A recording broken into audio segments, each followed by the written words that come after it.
মাহে রমজান এলো বছর ঘুরে, মুমিন মুসলমানের দাঁড়ে দাঁড়ে। মাহে রমজান এলো বছর ঘুরে। হ্যালো, আসসালামু আলাইকুম। কেমন আছেন সবাই? ফার্স্ট ভিডিওতেই বুঝে গেছেন আজকে আমার একটা ভিডিও নিয়ে এসেছি, সেটা হচ্ছে ইফতারের ভিডিও। বেশ অনেক বছর হয়ে গেছে আমি কিন্তু আমার আপনজনদেরকে নিয়ে, আমার মাকে নিয়ে কখনো ইফতার করতে পারিনি। কখনো বলতে অনেক বছর ধরে বলছি। আর তাই চলে আসলাম আমি আমার আপন মায়ের মতোই একজন মা, সেও আমার মার বাড়িতে চলে আসছি। এসে দেখি মা ইফতারের আয়োজন করেছে। কিছু লোক কিছু বাড়িতে ইফতার বিতরণ করবে, তার জন্য আমাকে ফোন দিয়েছিলাম। চলে আসছি, আসার পরে তো দেখতেছেন কাজ করতেছি। আর মার সাথে সাথে সব কিছু মিলিয়ে গুছিয়ে গাছিয়ে নিয়ে আমি আর আমার একটা নানি, ইয়ং নানি, বুঝছেন, বেশি বয়স না, তবে নানির ফেসটা শো করতে পারবো না, সরি। তবে আমার নানি মিলে প্লেটগুলো সুন্দর করে গুছিয়ে নিয়েছি। গুছিয়ে নিয়ে তারপরে একে একে আমরা সবাই সবার ঘরে ঘরে দিয়ে আসবো। আর হ্যাঁ, আপনারা বিরক্ত হবেন না প্লিজ, আমরা একটু বেশি সময় নিয়ে ফেলেছি এই ভিডিওটা। হ্যাঁ, মনে কিছু বলবেন না, গালি দিবেন না, ধৈর্য সহকারে দেখবেন। কারণ রোজার মাসে একটু ধৈর্য সহকারে ভিডিও দেখতে গেলেও কিন্তু অধৈর্য হয়ে যাবেন। তারপরও আবার দেখতেছি খাবারের ভিডিও।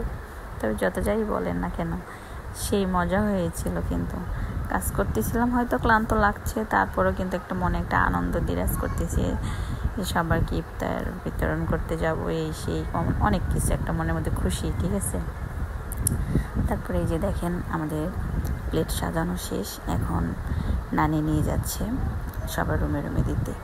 আর হ্যাঁ, এরপরে কিন্তু আরেকটা আকর্ষণ আছে, সেটা কি জানেন? খিচুড়ি। এই দেখেন, আমি কিন্তু নিজে হাতে খিচুড়ি রান্না করব। ঠিক আছে, এটা আপনাদের অবশ্যই দেখতে হবে।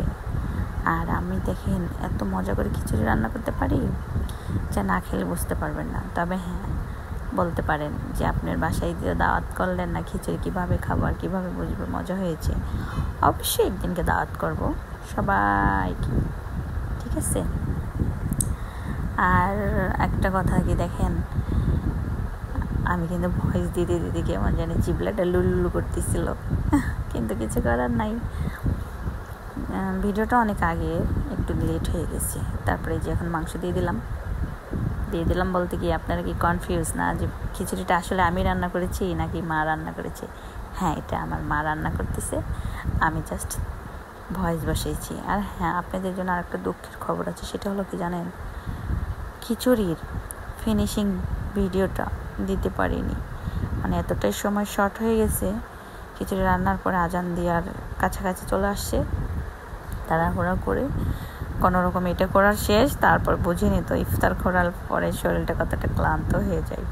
এই জন্য লাস্টের ভিডিওটা নিতে পারিনি, তার জন্য অনেক অনেক দুঃখিত। আর হ্যাঁ, আগেই বলে দিলাম, তার মানে এই না যে পুরো ভিডিও দেখবেন না। পুরো ভিডিও দেখার জন্য ধন্যবাদ।